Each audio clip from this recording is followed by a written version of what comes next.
Star హీరోల సినిమాల మధ్య పోటీ ఎప్పుడూ ఉంటుంది. అయితే టాలీవుడ్ హీరోల మార్కెట్ ఇప్పుడు పెరిగిపోయింది.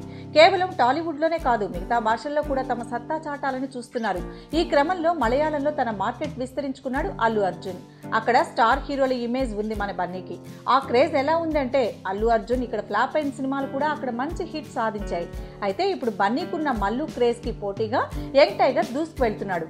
జనతా గ్యారేజ్ సినిమాని స్ట్రైట్ మలయాళం సినిమాలా భారీ రేంజ్ లో రిలీజ్ చేస్తూ బన్నీకి షాక్ ఇస్తున్నాడు తారక్.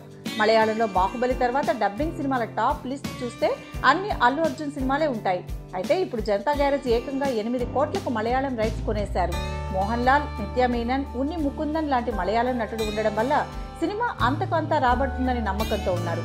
ఈ లెక్కన చూసుకుంటే టాప్ సెకండ్ లో యంగ్ టైగర్ ఎన్టీఆర్ వచ్చి చేరుతాడని చెప్పేయచ్చు. మలయాళంలో కబాలి తర్వాత ఆ రేంజ్ లో రిలీజ్ అవుతున్న వేరే ఇండస్ట్రీ సినిమా జనతా గ్యారేజే. ఇప్పటి వరకు తన గురించి తెలియని మలయాళం ప్రేక్షకులకు జనతా గ్యారేజ్ ద్వారా నట విశ్వరూపం చూపించనున్నాడు ఎన్టీఆర్. బలవంతుడు బలహీనుణ్ణి భయపెట్టి బతకడం ఆనవాయితీ.